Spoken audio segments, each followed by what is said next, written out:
Good afternoon to everyone. My name is Paul Wax. I'm the Executive Director of the American College of Medical Toxicology, and I'd like to welcome everyone to our webinar series entitled The Medical and Public Health Considerations of COVID-19. Today we have a very special webinar and very timely on the testing and treatment of 2020-2021 seasonal influenza during the COVID-19 pandemic. Next slide. I'd like to thank our webinar series partners for helping to spread the word about our webinar series. Much appreciated. Next slide. This webinar will be recorded and placed on the ACMT website and under our COVID response section, and everyone will get an email probably on Monday or Tuesday once the webinar is posted. Our previous webinars which we've run practically every week since March, are also up on the webinar and available for on-demand viewing. Next slide. There will be a Q&A after the conclusion of the talk. We'll probably have some 15 to 20 minutes or so for the Q&A. And so please type in your questions onto the Q&A box on the Zoom panel or the chat box, or if you're listening to it on YouTube, you can chat it into the chat box on YouTube as well. And we'll try to get to as many of your questions as possible. Next slide. I'd like to thank my co-moderator, Dr. Ziad Kazi. Dr. Kazi is a board member of the American College of Medical Toxicology and president of the Middle East and North Africa Clinical Toxicology Association. He's also an associate professor in emergency medicine and medical toxicology at Emory University. And Dr. Kazi will introduce our guest moderator and our featured speaker. Dr. Kazi. Thank you, Dr. Wax. Hello, everyone. It's my pleasure to welcome our guest moderator, Ms. Sue Lever, who's actually a registered nurse and is a member of the Mercy Nursing Association, who is one of our series partners. And she's actually worked on the topic of influenza vaccination as it relates to the role of nurses, and participated in the authorship of a position statement in 2018 about the responsibility of emergency nurses in encouraging and administering vaccination in the emergency department. Certainly very important to encourage our patients to get vaccinated, and the role of nurses, emergency nurses in this area is critical. Ms. Lever is currently in Covenant Health, Knoxville, Tennessee, as a clinical practice specialist, and she will moderate the Q&A. Next slide. Our guest speaker is actually from CDC, Dr. Tim Uyeki. Dr. Tim Uyeki's title of his presentation is Testing and Treatment of 2020-2021 Seasonal Influenza During the COVID-19 Pandemic. I've had an opportunity to preview his slides, and I promise you a lot of information, very useful, practical information for any provider and public health professional in the US and around the world as well. Dr. Uyeki is the Chief Medical Officer of the Influenza Division at the National Center for Immunization and Respiratory Diseases at the CDC. And again, he has a wealth of experience in this area, and we look forward to his presentation. Dr. Uyeki? Thanks very much, Dr. Kazi, and thanks to Dr. Wax and to Sue. Next slide, please. So what I'm going to talk about, this is kind of an overview. I'll talk about recent influenza activity, the issues about co-circulation of SARS-CoV-2 and influenza viruses. I'll go over influenza tests that are FDA cleared, as well as multiplex assays that detect SARS-CoV-2 and influenza A and B viruses that have received FDA emergency use authorization. Talk about antiviral medications for treatment of influenza and current influenza testing and antiviral treatment recommendations. Next slide, please. So what I'd like to do is start with going over what happened earlier this year. This is the 2019-2020 influenza season. And what you can see is that the influenza season peaked really in late February and then sharply declined there. And it's a sharper decline in the solid line, the 2019-2020 season, than prior seasons that you can see. And you can see where the arrow where nationally the COVID-19 public health emergency was declared, and then a huge drop off. So there was a decrease in specimens that were tested for influenza from outpatients, but those that were tested, there was a 98% decrease in the number testing positive. And it's thought that this decline is probably mostly due to the implementation of COVID-19 community mitigation measures. It is true that fewer people left home to seek medical care, but we've noticed very, very low influenza activity in the US and currently. Next slide.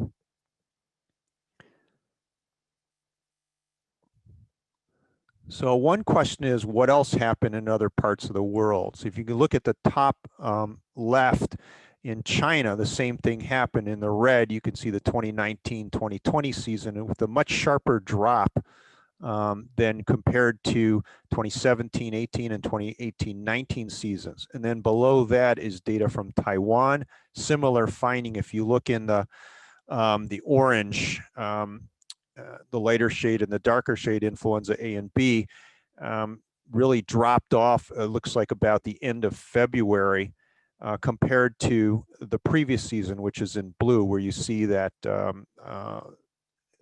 influenza viruses continue to be detected. And then if you look at the bottom left-hand slide, this is more severe cases, the same thing. It's not all cases, it's all cases, including severe cases, really dropped off. Then on the right side, this is data from Singapore.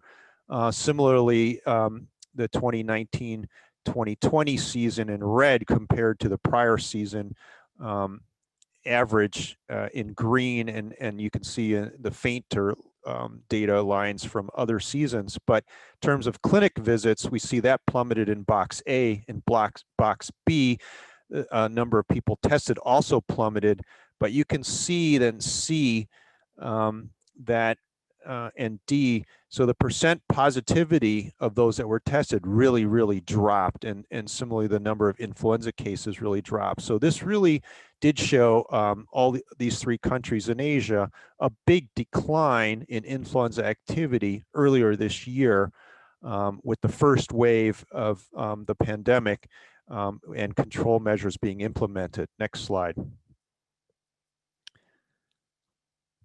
So then the question is, well, what about in the Southern Hemisphere? So in their winter, which is our season, so they've completed their winter influenza season. In fact, they had very, very low, almost no influenza activity compared to what they would expect. So this is data from here from Australia. And what you typically would expect, if you look at the dashed line, which is the 2019 season, compared to really the 2020 in the solid line, which is essentially mirrors the zero line. So the 2020 positivity was close to zero. Big, big drop off. And that's associated with all these public health interventions that were implemented. Next slide. So another country in the Southern Hemisphere in South America, similar kind of thing. They would typically experience influenza their winter season, but in fact, compared to 2019, you see the dashed line, sort of the typical expected season, and also prior seasons to that. And the 2020 season, which also mirrors that 0% positivity, very, very little influenza activity. Next slide.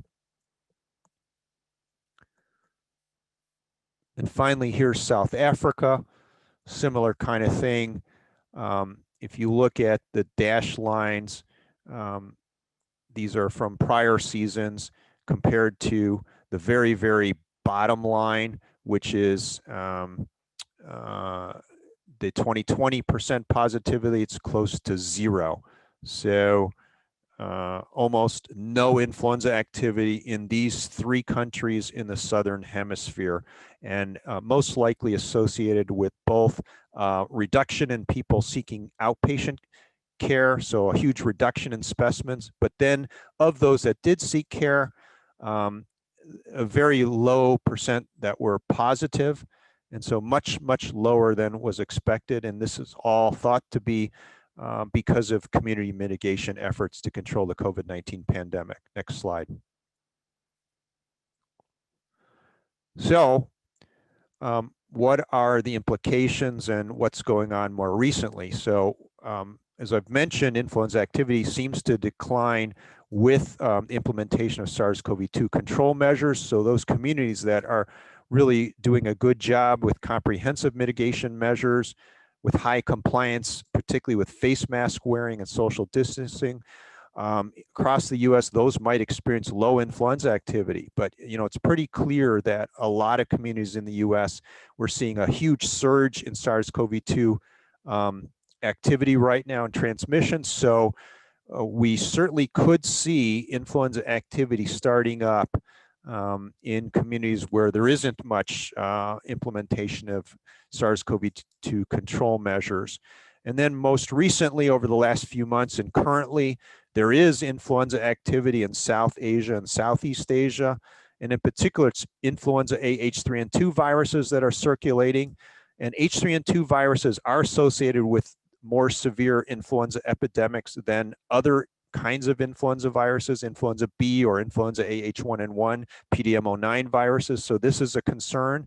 And in particular, there's been an increase in influenza activity in Bangladesh, and now more recently into India, as well as Cambodia, Laos, and more recently into Thailand. So we don't know what this means. There is potential to spread regionally in Asia, but there's also potential to spread to other areas of the globe through air travel. And so therefore, what's really pretty critical is to monitor is viral surveillance. And it's not just SARS-CoV-2, and it's not just influenza viruses, but it's all respiratory viruses. So it's going to be important for clinicians and public health to really monitor surveillance data at the local level, the state level, national level. But it's also important to look at the findings from clinical laboratories and hospital virology laboratories to really get a handle on what's going on locally in your community.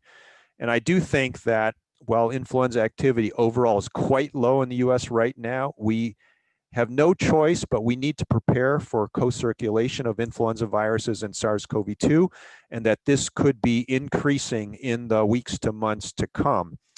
And therefore, we need to focus on prevention control strategies for both SARS-CoV-2 and influenza viruses. And it's likely that the reason why influenza activity has really gone down in areas that have implemented SARS-CoV-2 control measures is because influenza viruses are not as transmissible as SARS-CoV-2 is. In addition, most transmission with influenza viruses, we believe, is from symptomatic persons. So wearing masks for source control and then wearing face masks to prevent exposure is going to help prevent both SARS-CoV-2 and influenza virus transmission. Next slide.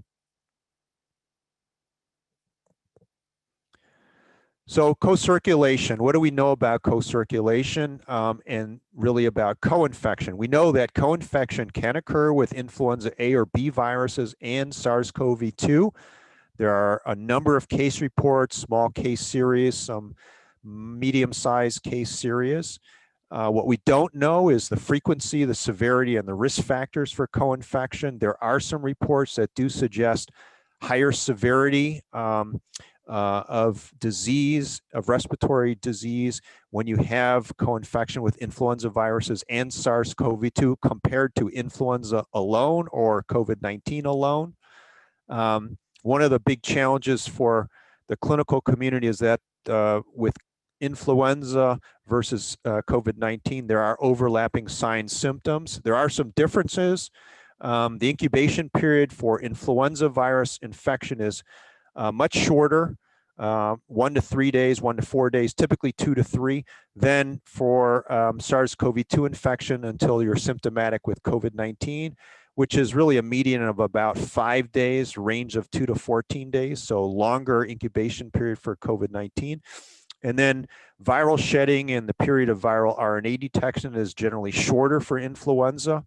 The loss of taste, the loss of smell, or abnormalities with taste or smell are more common with COVID-19 than influenza. It's not, if you have the loss of taste or loss of smell, it doesn't automatically mean you have COVID-19. It has been reported with influenza as well as other respiratory viruses, but loss of taste or smell is much, much more common than with COVID-19 than other respiratory virus infections. We know that diarrhea can occur in young children with influenza, but can occur at any age with COVID-19. And the timing of the onset of complications, progression to severe disease is earlier with influenza, typically in the first week after illness onset, whereas with COVID-19, progression to severe disease is typically in the second week or late in the first week, and also spilling over even into the third week after illness onset. We know that the high-risk groups for severe complications are very similar.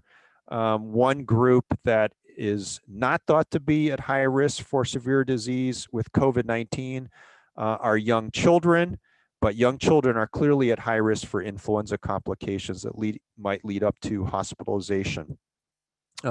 So because of the overlapping signs, symptoms, so forth, complications, you really need to test in order to distinguish influenza from COVID-19. And you also need to consider either influenza virus infection or SARS-CoV-2 infection alone, as well as co-infection. So there are a variety of influenza tests that are available to clinicians to detect influenza viruses in respiratory specimens. They differ by the time to produce results, what kind of information is provided, what respiratory tract specimens are approved, typically upper respiratory tract specimens.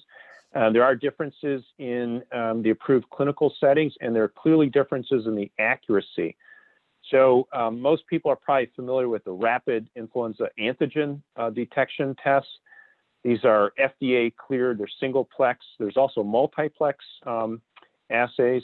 And recently, FDA did issue an emergency use authorization for a multiplex assay that detects SARS-CoV-2 and influenza A and B viruses, which is an antigen detection assay. But there are also a variety of nucleic acid detection or molecular assays, including both singleplex and multiplex assays. And this was all before the COVID-19 pandemic. But now there are at least 9 multiplex assays that detect SARS-CoV-2 and influenza A and B viruses with high sensitivity and high specificity that have received FDA EUA. And overall, no question about it, nucleic acid detection tests have much higher sensitivity than the antigen detection or the rapid antigen tests that are used in a lot of ambulatory settings and in some emergency rooms as well. So there are a variety of point of care assays that are CLIA waived, can be used at the bedside, can be used in the clinic. But there are also assays that are for moderately complex settings, and that requires a clinical laboratory. So you have to send a specimen to the clinical laboratory. There are also assays that are categorized as highly complex, and they require large clinical laboratories or sophisticated public health labs. Next slide, please. So this is a table of the FDA cleared tests that detect influenza viruses and respiratory specimens. This is all before the COVID-19 pandemic. And so the antigen detection tests are the rapid influenza diagnostic tests as well as immunofluorescence assays. Then there are molecular assays, which are nucleic acid detection assays, the rapid molecular assays. There are also other molecular assays that are for hospitalized patients. And there are differences in the time to results. So most people in ambulatory settings like the rapid influenza test because you get a result in 10 to 15 minutes. That's the great advantage of those tests. The downside is the sensitivity is not as good as molecular assays. There are some rapid molecular assays that do yield a pretty timely result, 15 to 30 minutes. Other molecular assays take more than 30 minutes, 45 minutes, up to 8 hours. Then there are these multiplex molecular respiratory panels that do detect a range of different viruses as well as some bacterial targets that pick up influenza viruses. Next slide. And as I mentioned, FDA has issued some emergency use authorizations for multiplex assays that detect influenza viruses and SARS-CoV-2 in respiratory specimens. So all of these depicted on this slot in this table are a nucleic acid detection assays or molecular assays with high sensitivity, high specificity. There is one that's an antigen detection multiplex assay that's listed as second from the bottom there. And you can see the range and result time. The top 4 assays that are listed do detect many, many different respiratory viruses, not just influenza A and B and SARS-CoV-2. So this is just to let you know there are many different manufacturers, many different kinds of tests that are authorized by FDA under emergency use authorization that can be used to detect influenza A, B, as well as SARS-CoV-2 in respiratory tract specimens. Next slide. So what tests are recommended in the outpatient setting? The Infectious Diseases Society of America, the IDSA, do recommend that rapid influenza molecular assays are recommended over the rapid antigen detection tests, and that's because of the much higher sensitivity of the molecular assays. It is pretty clear that throughout the U.S., most ambulatory care settings, if they're using influenza tests, do use the rapid tests. So if you have the ability to have access to the molecular assays, you want to use them. If you don't, then go ahead and use the rapid antigen tests. But you do need to realize that when there's a lot of influenza activity, you can get false negative results. So you need to be able to interpret a negative result. And of course, now in the low prevalence situation, you need to be cognizant of how to interpret a positive result, because a positive result this time of the year, when there's very low influenza activity, could be a false positive result. For hospitalized patients, IDSA recommends molecular assays, and that could also be these multiplex assays that I mentioned that detect SARS-CoV-2 and influenza viruses. For hospitalized patients, rapid antigen detection tests, immunofluorescence assays should not be used unless molecular assays are not available. For immunocompromised patients, because they can experience viral pneumonia with many different respiratory viruses as well as bacterial pathogens. So multiplex assays that target many more pathogens are recommended, not just looking at influenza A and B and SARS-CoV-2. I just want to alert clinicians, don't order viral culture for the initial or primary diagnosis of influenza. It's not going to yield timely results. It's going to be 3 days minimum to a result. It's useful for public health, but not to inform clinical management. Similarly, do not order serology for influenza. Some of the large commercial laboratories do offer influenza serology. Do not order this because results from a single serum specimen are uninterpretable. You really need to collect paired, acute, and convalescent sera 2 to 3 weeks apart, and you need to have that serology done at specialized public health laboratories. So serology and viral culture is not going to inform clinical management of influenza. Next slide. So who should be tested during influenza season? So hospitalized patients with acute respiratory illness with or without fever, including patients with pneumonia, patients who have exacerbation of COPD, other chronic cardiopulmonary disease, including heart failure, immunocompromised high-risk patients with acute onset of respiratory symptoms, Anyone who is hospitalized, who then develops acute onset of respiratory symptoms with or without fever, without a clear diagnosis because of the potential for nosocomial influenza.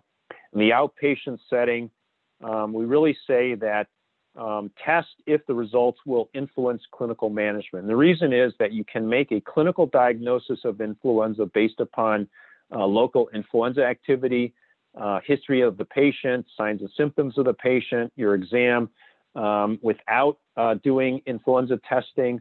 And we want to really focus high-risk patients, particularly those who have progressive disease, pneumonia, but are not being admitted, people from congregate settings. So test if those results are going to influence clinical management, decisions to give antiviral treatment or not, decisions to give antibiotics or not, yes or no, which might be influenced by an influenza test.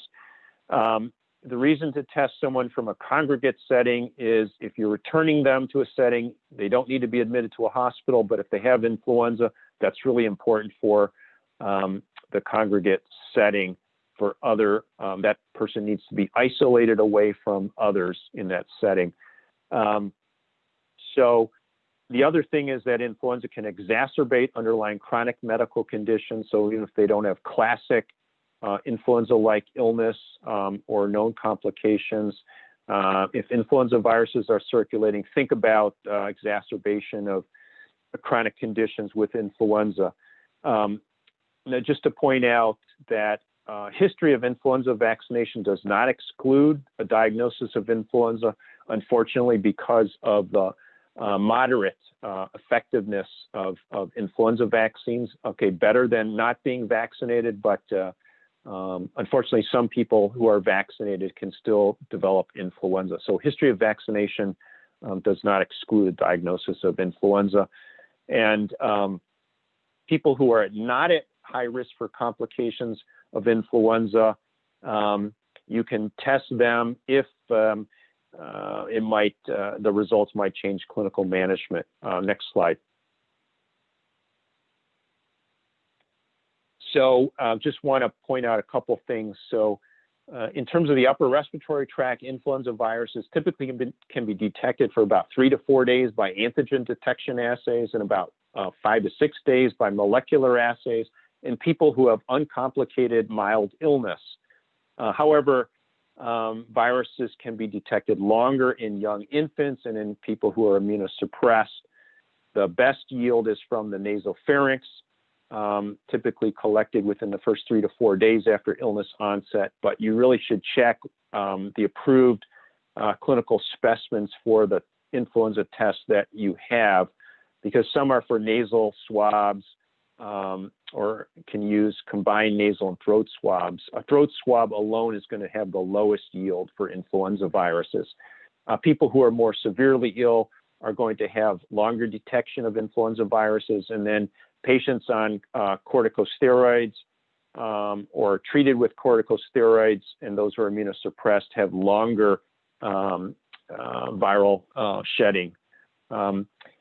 Patients who are hospitalized, so if you're seeing in the emergency room someone who's got pneumonia, is pretty sick, who's going to be hospitalized, if you just sample the upper respiratory tract and those people have been sick for, say, 5, 6, 7 days, they might have cleared influenza viruses in the upper respiratory tract, but they may have ongoing or prolonged viral replication in the lower respiratory tract. We know from the pandemic in 2009, there were critically ill patients who were negative by RT-PCR in the upper respiratory tract, but the diagnosis was made by sampling the lower respiratory tract. And this also includes patients who are negative by endotracheal aspirate specimens, and the diagnosis was made by a bronchoalveolar lavage specimen. Next slide. So in terms of approved antivirals, there are 4 approved antivirals for treatment of influenza that we do recommend. These include the class of the neuraminidase inhibitors, which are oral oseltamivir, inhaled zanamivir, and intravenous peramivir. and also includes the class more recently since 2018, the CAPT-dependent endonuclease inhibitor baloxavir, which is an oral drug. The advantage of that drug, it's approved for patients, for early treatment of patients 12 years and older, is that is a single dose. The OSELTAMIVIR is 5 days twice daily. Zanamivir is 5 days twice daily. Peramivir is a single IV dose in the outpatient setting.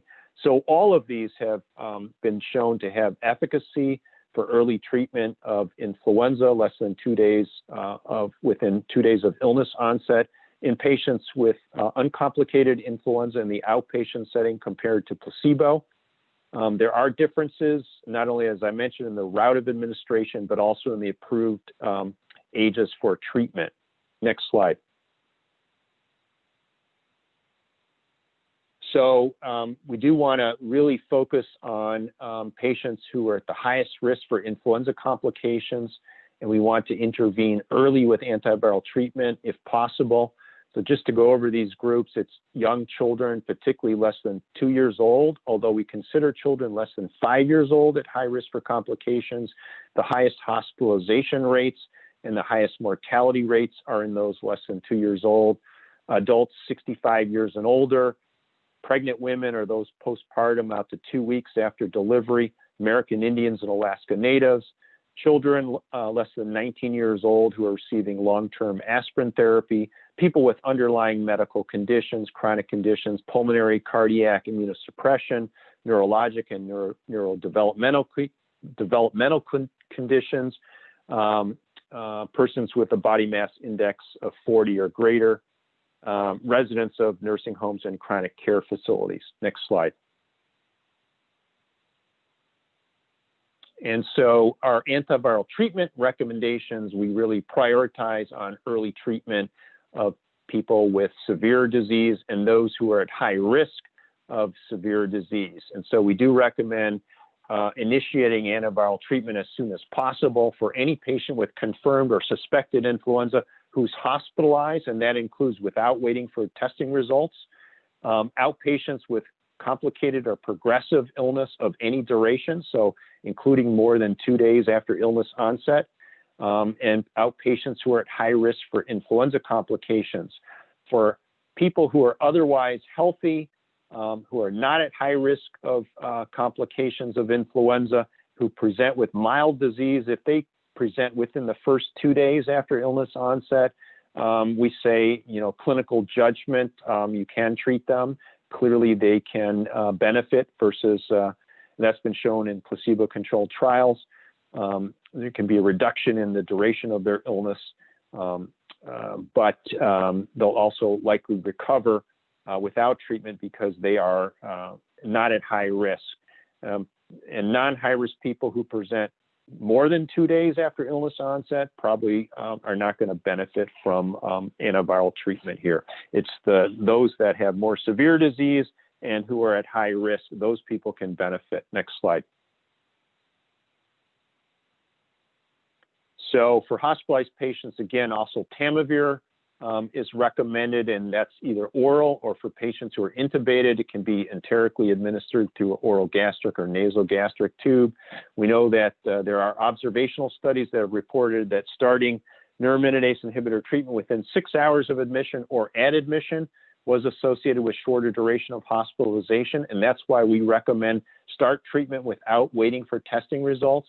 We do know that patients being admitted from the emergency room, say at night, maybe the test results not back, they get to the floor, the hospitalists or those in the ICU are very busy, and it's not till the morning they see the test result and then antiviral treatment is started. So we want to start treatment if influenza is suspected without waiting for testing results because things can fall through the cracks and because of a couple of observational studies that have shown benefit when you start treatment right at the time of admission or shortly thereafter compared to later initiation of treatment. We do not recommend inhaled zanamivir, and we do not recommend oral baloxavir in hospitalized patients because of the lack of data in hospitalized influenza patients. Although there is insufficient data for peramivir, ACIPramivir, because it's an intravenous drug, is an option for patients who cannot tolerate or absorb enterically administered oseltamivir. So patients with gastric stasis, malabsorption, gastrointestinal bleeding, that may be an option. But we really need more data. We don't know the optimal duration of oseltamivir treatment for critically ill patients. Next slide. So outpatients, again, for those with complications or progressive disease, regardless of duration, we do recommend oral oseltamivir treatment as soon as possible. For patients with suspected or confirmed influenza, so with mild disease or uncomplicated disease, you can select either oral oseltamivir, inhaled zanamivir, IV peramivir, or oral baloxavir for early treatment.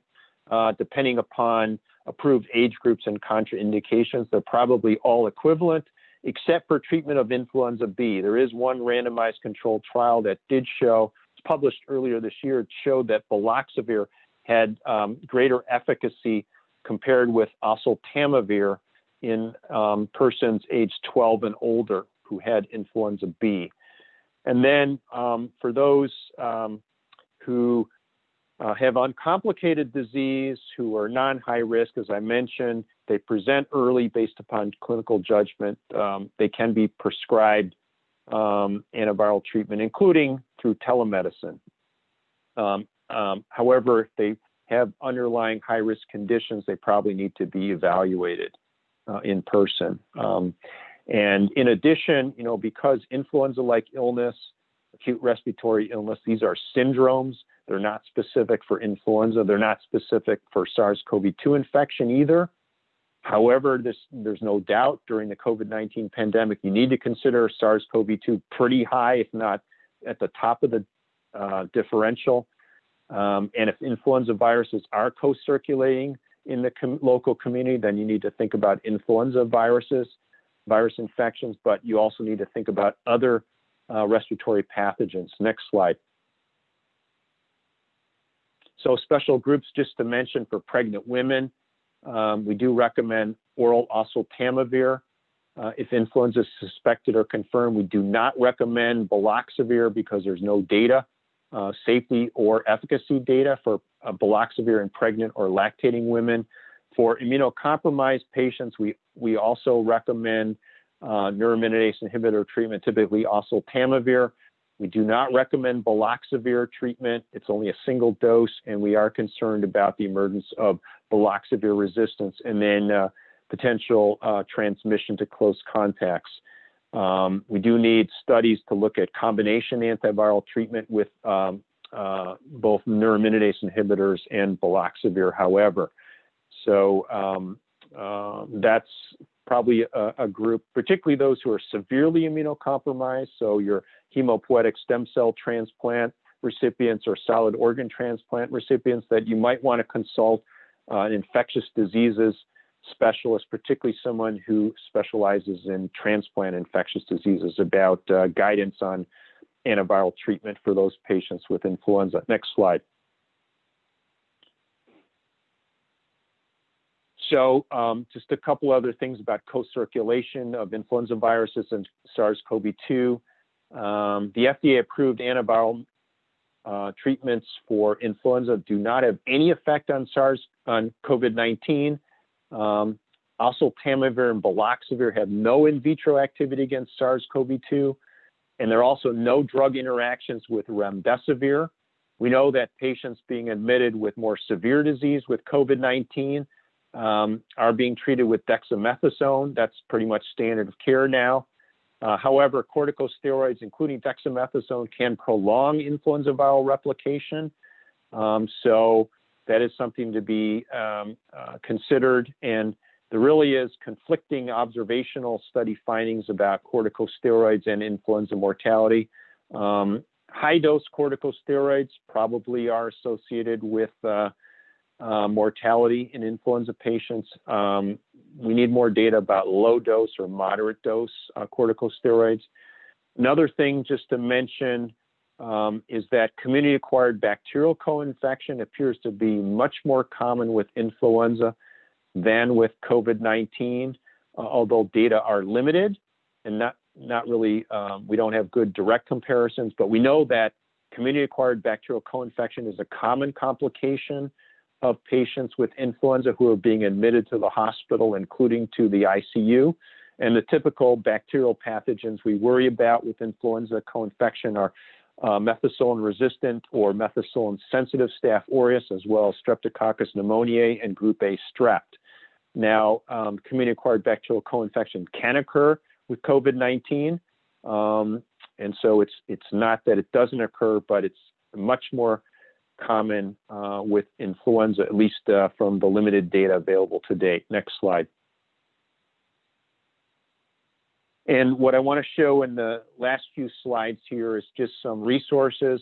So on the CDC influenza testing web pages, we have posted some new clinical algorithms. You can see in the red box in the upper left-hand corner here, testing and treatment of influenza when SARS-CoV-2 and influenza viruses are co-circulating in your local community.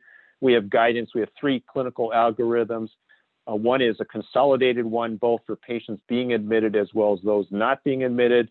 We have one just for outpatients, and then we have one for patients being admitted from the emergency department to the hospital. And then the fourth one down there is guidance in long-term care facilities for outbreaks where SARS-CoV-2 as well as influenza viruses are suspected. And then on the right side, under the yellow box there, we have information about influenza tests, and then I just highlight in the light blue there, Table 4, multiplex assays authorized for simultaneous detection of influenza viruses and SARS-CoV-2 by FDA emergency use authorization. So you can just put in Google CDC influenza testing and you'll bring up this web page. Next slide.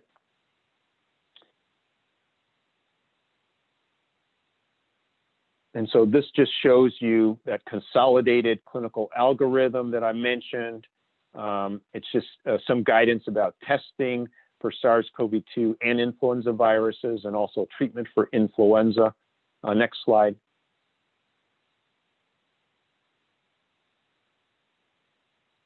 So this one is just the part for patients who don't require hospital admission. Next slide.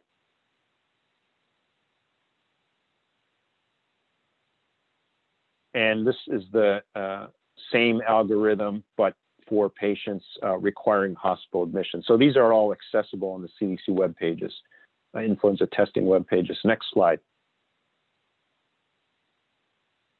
And I think those clinical algorithms, they can be used by emergency physicians, or they can be adapted. You can take them, you can tweak it as your hospital or you and your colleagues think is best for your setting. And then just to let clinicians know that we do have updated guidance on antiviral medications, antiviral treatment for influenza for clinicians.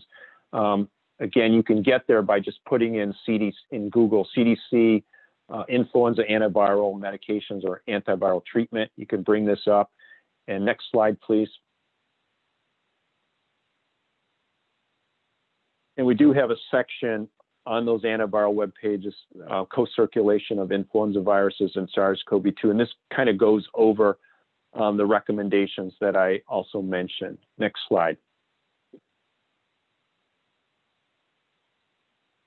So in summary, just to say that our influenza testing and treatment recommendations when influenza viruses are circulating in the community are pretty similar to those before the emergence of SARS-CoV-2 causing the COVID-19 pandemic. We do emphasize that molecular assays are recommended for patients being hospitalized. They're also recommended, particularly the rapid molecular assays for outpatients during influenza season. We do recommend antiviral treatment with OSELTAMIVIR as soon as possible for hospitalized patients with suspected influenza without waiting for influenza testing results. And we do recommend antiviral treatment as soon as possible for outpatients with suspected or confirmed influenza who have progressive disease, regardless of illness duration, as well as persons at high risk for influenza complications. and you can make a clinical diagnosis of influenza and then treat the patient empirically, or you can use influenza testing to help guide your management. But please be careful about interpreting both a positive and a negative test. A positive test certainly can be used to justify prescribing antiviral treatment for influenza if you can get timely results on site. And then, you know, if in your local community, if influenza activity is being detected, you have to consider the possibility of either influenza virus infection alone, SARS-CoV-2 infection alone, or both influenza and SARS-CoV-2 co-infection in patients presenting with acute respiratory illness with or without fever. Next slide. So thanks very much. My sincere apologies for whatever audio glitches occurred there. I'm glad you can hear me from switching over to my phone, and I'll be happy to take some questions in the remaining time. Dr. Uyeki, thank you so much. This was an excellent presentation. You shared a wealth of information that is very useful to every single one of us today. I want to ask you before Ms. Lever starts the Q&A, would you be able to stay online another 10, 15 minutes if we need to? Because we have a lot of questions in the queue. Yes, no problem. Thank you. Ms. Lever, would you like to go ahead and start the Q&A and turn it over to Dr. Wax and I later on? Thank you. Yes, I would. We have quite a few questions here. And with the 2020 positivity rate being close to 0 in the Southern Hemisphere, is it possible that they're just not testing for it and they're focusing on COVID instead? Yeah, thanks for that question. So we do know that a lot of countries around the world certainly prioritize testing for SARS-CoV-2 because of the COVID-19 pandemic, and deprioritize other respiratory virus testing. We also know that there was respiratory virus testing going on, including for influenza viruses, but that a lot less specimens were tested. But as I mentioned, that clearly there were specimens, respiratory specimens that were tested, including in the Southern Hemisphere, and the percent positivity was extremely low. So it appears to be a real finding. And, you know, in the US, I can say for last season, you know, we were certainly testing for influenza viruses, and we saw a huge drop once the pandemic was declared at the beginning of March, and a lot of public health interventions were implemented. And I can say for this season that public health laboratories are running the CDC real-time RT-PCR assay, which is a molecular assay that detects influenza A and B and SARS-CoV-2. And so all respiratory specimens going to public health labs are being tested for influenza viruses as well as SARS-CoV-2. We're also getting data from clinical labs that are using commercial assays. So I think the findings of the Southern Hemisphere were real. And we also know that in Southeast Asia and South Asia, as I mentioned, influenza surveillance, public health surveillance is picking up influenza A, H3N2 virus activity, as well as some of the clinical labs are picking up. So influenza viruses have not disappeared, but it's really hard to know what's going to happen in the U.S. this season. My best guess is it's going to be quite variable across the U.S., and some communities are going to experience influenza activity. So I think we are going to have co-infections, but we'll also have just some influenza virus infections alone. And, you know, when that's going to happen, we don't know. But I think we just all need to keep up with, you know, the latest updates. And each week on Fridays, the Influenza Division at CDC posts a weekly surveillance update on influenza. Of course, there's also updates for COVIDnet about SARS-CoV-2 detections. But stay tuned. Thanks. Thank you. Someone else has asked, when do you actually recommend starting to test for both viruses? Do we just wait until we see that the flu is circulating, or we're concerned about limited resources. Yeah, it's a great question. I think there's a lot of things to be taken into account. The limited resources is one, and by resources, that's swabs, that's reagents, so forth, and tests. The other issue is if you test a lot and there's hardly any influenza activity, even with molecular assays, there is the potential for some false positive results.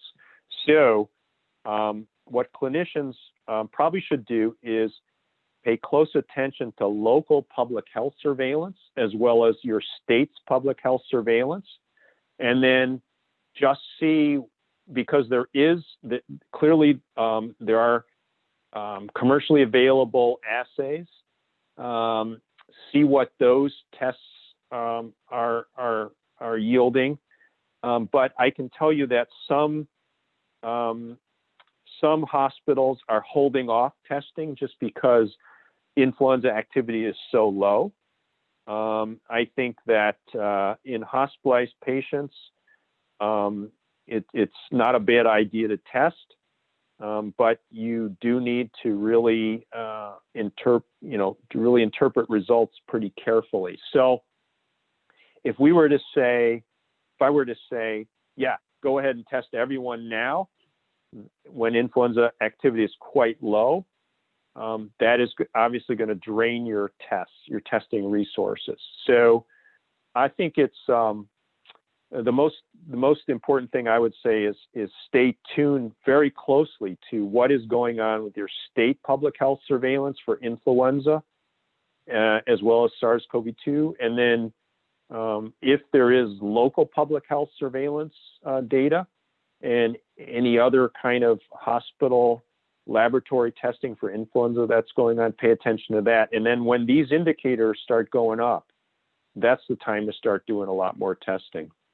And it's I don't think there's a right or wrong answer here, but I think at this time right now, influenza activity is quite low across the U.S. Okay, thank you. Here's a question on, is there any evidence, have we seen anything where the adjuvant in the influenza vaccine can make the cytokine reaction worse with the SARS-CoV-2? That's a pretty interesting question. So adjuvanted vaccines for influenza the issue for people 65 years and older is that in general, vaccines are less immunogenic and they're less effective for older adults. And so we know from influenza vaccine studies that people don't mount a good antibody response with standard dose influenza vaccine. And so two strategies that have been developed and frankly approved to improve the immune response in people 65 years and older to influenza vaccines are, one, to use higher dose, so a higher concentration of vaccine virus antigens. So there's the high dose influenza vaccine, which is 4 times the concentration of each antigen compared to standard dose vaccine, or adjuvanted vaccine. So it's standard dose, but it's an adjuvanted vaccine. And the idea there is the adjuvant will improve the immunogenicity. You'll develop a better immune response, and therefore will hopefully result in higher vaccine effectiveness. So those are two strategies that have been developed and in fact approved vaccines, adjuvanted vaccines, as well as high dose vaccines for people 65 years and older. So I think the question is getting at, in a patient who has COVID-19 and you vaccinate them with an adjuvanted influenza vaccine, they're 65 years or older, will that worsen their COVID-19 disease? And so the way I would answer that is to say that CDC has developed guidance for influenza vaccination of patients with exposure to someone with COVID-19, patients with asymptomatic or pre-symptomatic SARS-CoV-2 infection, and then Here, we're talking about a patient who's symptomatic with COVID-19. So in general, for someone who's symptomatic with COVID-19, the recommendation is that we should consider postponing influenza vaccination for at least 10 days after symptom onset and 24 hours without fever, without the use of fever-reducing medications, and improvement overall in COVID-19 symptoms before you vaccinate them with influenza. The other thing is, you should not vaccinate someone who has moderate or severe illness with COVID-19 with influenza vaccination. You should wait till they're recovered from their COVID-19 illness before you vaccinate them.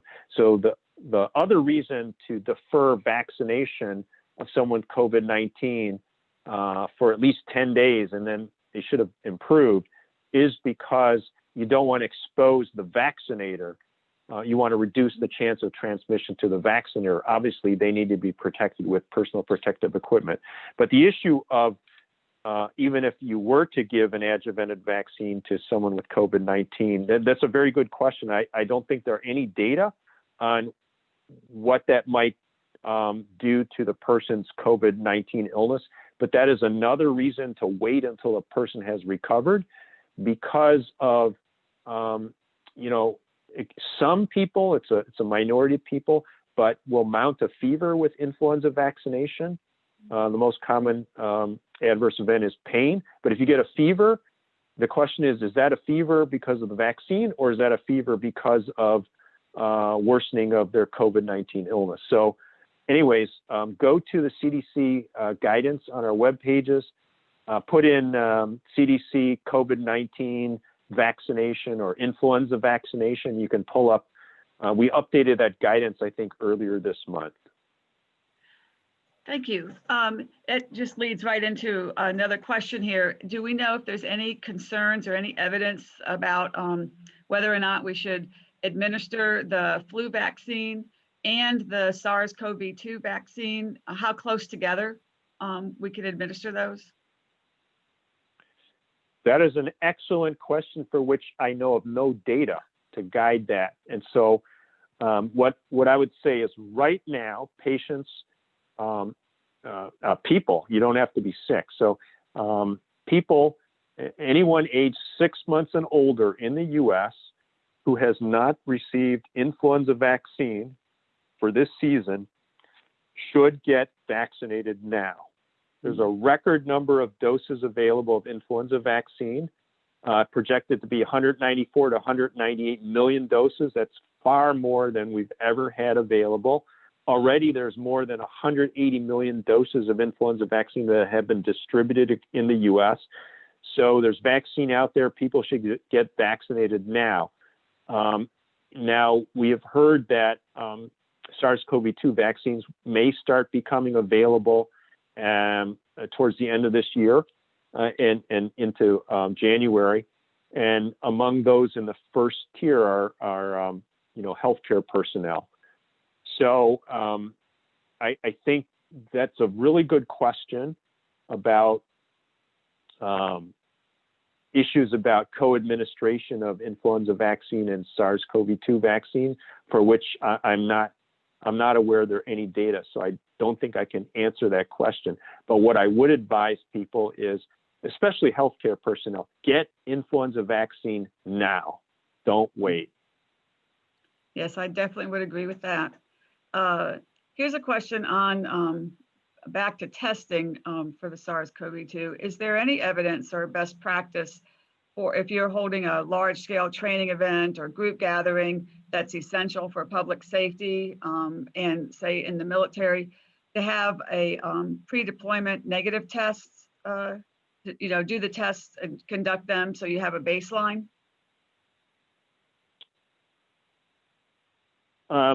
I think that, a lot of events, a lot of gatherings that are planned, people are requiring that, realize that is not a foolproof way to guarantee there's not going to be transmission at the event, because usually people are tested maybe 3 days before departure to the event, and in order to get the results in time. But it is possible during travel to acquire infection with SARS-CoV-2, as well as it depends on what test is being done. If you get an antigen test, although antigen detection tests for SARS-CoV-2 are really they're authorized by FDA for symptomatic people, and typically in the first 5 days after illness onset. Here you're talking about testing asymptomatic people, and you really need a molecular assay to have higher sensitivity. It may help give you some reassurance, but given right now in the U.S., there is a lot of SARS-CoV-2 transmission going on, and it's looking like this is only going to increase. So that won't eliminate the risk. And that's why a lot of public gatherings, a lot of events, particularly congregating indoors, are being canceled, deferred, postponed. If those events are taking place, then you really want to have social distancing. You want to have mask wearing indoors. You want to really reduce exposures as much as possible. Okay, you may have answered this, but I just want to ask it to make sure. If a person has tested positive for COVID-19 but was asymptomatic, do we need to go ahead and get an antigen SARS-CoV-2 test to see whether or not they're still COVID-19 positive? Once someone has a positive test, the recommendation is they need to be isolated for 10 days. Right. And that's basically to reduce the risk of transmission to close contacts or to anyone else. And so you do not need to be retested if you test positive. You need to be isolated for 10 days. People who are retested after 10 days, they're likely to still be positive. Yeah. And so it's not really going to help. So the key thing is, people, even if they're asymptomatic, they need to be isolated for 10 days. And the exception would be people who are severely immunocompromised, or even, we'll just say immunocompromised, because they might potentially have more prolonged viral replication. And so those are people who might require isolation for longer periods and retesting as well. But the problem with retesting is it doesn't tell you about infectiousness. And we know that people can test positive for long periods of time, and it does not necessarily mean you're infectious. So 10 days of isolation, and then as long as you're not immunocompromised and you didn't become ill at all, then you're fine. Okay, I think someone else is going to ask some questions, so I'm going to continue listening. This is fascinating. It's been a pleasure. It's been a pleasure to hear Dr. Uyeki answer these questions. What interesting questions this pandemic has created. Dr. Uyeki, any experience from influenza vaccination campaigns that could apply to vaccine acceptance for the COVID-19 vaccine? That's a great question. Unfortunately, we know that there are disparities with influenza vaccine, and particularly in minority populations in the U.S., and we need to overcome those disparities. And as we've seen from the COVID-19 pandemic, there's clearly, this is highlighting underlying disparities in health inequities. So I think that there needs to be special outreach to minority populations. We have seen that the highest infection rates are in American Indians, in African Americans, in the Latino community, and also these groups are at risk for complications as well. So I think special outreach needs to be done to reach minority populations, there are clearly a lot of, unfortunately, anti-vaxxers out there. There are people that are skeptical about these vaccine trials that have been going on.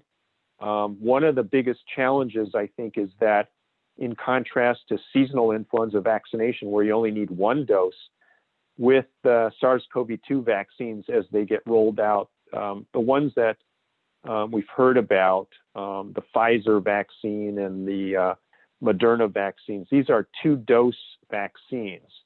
And so what's really going to be important is people need to get the second dose, and it needs to be in the appropriate interval, and you need to get it with the same vaccine. You don't mix and match here. And so I think that's going to be logistically and operationally a nightmare to administrative nightmare to really record, and both for the individual being vaccinated as well as to keep track for vaccine registries and records. But the real nightmare is going to be maintaining the cold chain, because the Pfizer vaccine requires minus 80 degrees Celsius storage, deep freeze, whereas the Moderna vaccine is minus 20, or, that's a freezer. So there's going to be cold chain issues, but we know that there's a reluctance to get influenza vaccination. I think a lot of people believe that, or perceive influenza as not a severe disease. We know that influenza clearly is associated with a lot of hospitalizations and deaths every year, including in young kids. But COVID-19 has clearly killed, has resulted in more hospitalizations and more deaths than with seasonal influenza. And hopefully people will get vaccinated. So I think there are some lessons. Things are a little different. We have to deal with the rumor mill now, and I think it's just going to be clear messaging. But one thing that is going to be a little different is that I mentioned with these vaccines that require two doses, there's a fair frequency of febrile and systemic reactions with the second dose. In general, influenza vaccines, there's not many side effects. It's typically pain at the injection site. Not that many people actually get fever. However, with these SARS-CoV-2 vaccines with the second dose, a lot of people are going to get fever and headache and muscle aches and stuff. And it's going to be really a big challenge to differentiate that, particularly for healthcare personnel who are vaccinated, differentiate those vaccine-related, SARS-CoV-2 vaccine-related effects distinguish that from actually SARS-CoV-2 infection and COVID illness. So this is going to be a challenge for clinicians and public health moving forward. So there are some lessons, but there are also a lot of challenges, I think, more challenges than we've ever experienced with, Indeed, those who are interested in the reactogenicity of vaccines and tune into our previous webinar on this topic. That's a very important question. Now, you did answer my question about which one is worse, flu or COVID. So let's not go through it anymore. My next question is from the queue before I turn it over to Dr. Wax, is what is the efficacy of flu vaccines usually? We've been hearing 95% on the SARS-CoV-2 vaccines. What is it for usually for flu historically, just for a point of reference? Thank you. Yeah, thanks for that. Yeah, so you got to look over many, many different years, and effectiveness is really going to vary depending upon how good a match we have between the circulating influenza viruses and the vaccine viruses. So we typically say about 40 to 60%, and I think over the last number of years is probably around 40 to 50% effectiveness. There are clearly studies that have shown that influenza vaccination can reduce the risk of hospitalization and in kids reduce the risk of death compared to not being vaccinated. So I would say moderate effectiveness, 40, 50, 40 to 60%. Sometimes we have much lower effectiveness. Influenza viruses are evolving all the time, and they appear to evolve much more rapidly than coronaviruses. So we've heard by press release that the Pfizer and the Moderna vaccines, their phase 3 studies have shown greater than 90% efficacy. But please note that that is after that's 1 or 2 weeks after the second dose. So that's really good news. But the real question is, what is the efficacy, or in the real world, what is the effectiveness, over 3 to 6 months after vaccination? How long is protection lasting, and does it suddenly drop over time? We know that influenza vaccine effectiveness does decline over a number of months. Will that happen with SARS-CoV-2 vaccines?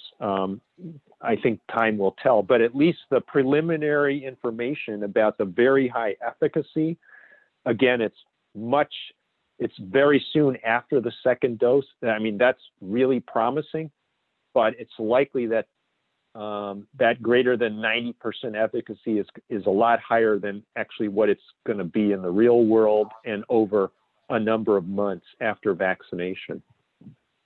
Thank you, Dr. Uyeki. I would like to turn it over to Dr. Wax. I'm sure there are a lot of questions we won't get to today, so we will make sure we provide them to you in case you want to respond to them, or somebody in your division would want to, target some messaging based on these questions. Dr. Wax? Yes, and thank you very much for an outstanding presentation and a great Q&A. Just a couple final questions. The first one goes back to this efficacy issue. So let's be optimistic and assume that the vaccine has 90 to 95% efficacy. Does that mean that other 5 or 10% don't develop an immune response? And are those people, and 5% of the population is a lot of people, are those people going to remain at high risk for the COVID-19?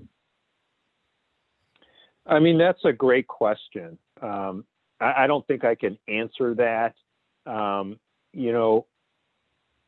you vaccinate a population, including people who are at high risk for severe disease, you're going to get a range of immune responses. And, what people are looking at is what you really want to know is, does it work or not? But we want to also look at the antibody response, but that's not the only question. And so the other is the cellular immune response. And so it's possible that, those people are not immune at all and are susceptible. It's also possible that people who appear to have been protected in that short period, maybe that they're going to be susceptible in a month.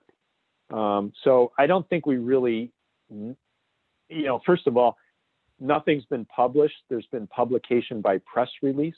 So we need to see data. And in particular, we need to see data much further out than 1 or 2 weeks after the second dose. So it's a great question. I don't think I can answer that. Okay, yeah, I look, particularly as the holidays approach this coming week, and many families are not able to get together. In a year from now, particularly in the more vulnerable and the elderly population, if they don't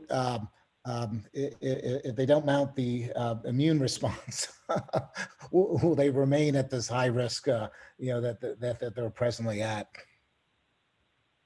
It's a great question. And so I think the first objective is to get vaccine out, vaccinate the tier 1, tier 2, get healthcare personnel vaccinated, get high-risk people vaccinated, essential workers, so forth. But the question you're getting at is, say, a year from now, what's the situation? Well, if we look at the experience from at least influenza vaccination, we know that antibodies wane over time, really decline, effectiveness declines. It is possible that this can happen as well. The unknown factor is how SARS-CoV-2 is going to evolve. And so at some point, it's likely that these viruses will start evolving away. What we don't know is antigenically, will that be significant? So that, will there need to be an annual fall vaccination program, for example, if this evolves from a pandemic virus where we have to worry about it all year round? Is it going to be a more seasonal fall-winter virus? We don't know that, but there are 4 human coronaviruses, 2 alpha and 2 beta coronaviruses that are more seasonal viruses, fall-winter viruses. We don't know, again, if this virus is going to go that route, but let's say it does, then it's possible, it's unknown, but it is possible that this might end up being an annual fall vaccination program. So maybe you'll need both influenza vaccination and SARS-CoV-2 vaccination, and especially those who are at high risk, but also healthcare personnel, in order to boost the immune response and protect people, but also to get at the issue of if there is antigenic evolution of the viruses where you need to update the vaccine strains. So I think all of this is, too hard to predict now. The first objective is let's just get as much vaccine out right now as we can. Hopefully it's going to have high effectiveness as the early data are showing, and let's go from there. So I think a year from now we're still going to be worrying a lot about SARS-CoV-2, even if there's a lot of Americans that are vaccinated. But what's going to happen thereafter, I think, is we can all speculate. Okay, well, thanks again, Dr. Uyeki, for an outstanding presentation. Thank you, Ms. Lever, for outstanding moderating of this Q&A. We will share with you the Q&A, Dr. Uyeki, so you can look at them as well. And thank you again for your time and patience. We want to thank all our participants for staying over the hour. Everything will be available as a recording. The PDF of the slides are there. Again, the website CDC has many resources that you can review. And want to invite you to our webinar on December 9th, which will be first of our safe disinfectant use series that we're organizing. This one will be on disinfection sterilization, a primer with a focus on use in healthcare facilities. This is going to be a detailed description of what disinfection is and sterilization processes, what are the chemicals used. It's going to be like a primer that will lay a foundation for our mini series on this topic. Next slide. And then on December 9th, we are tackling the topic of, December 16th, we are tackling the topic of pregnancy during COVID-19 with Dr. Denise Jameson, the chair of OBGYN at Emory University. Next slide. And again, all of our previous webinars, as well as our upcoming ones, are in our prospectus on our website. You can download that PDF and click on the specific topic and go directly to the webinar recording. Thanks, everyone. Have a safe holiday. Next week, we will not be meeting. Please be safe, maintain social distancing, and wear the mask, and keep your hand hygiene. And hopefully next year we'll celebrate the holiday in a much safer environment. Thanks again.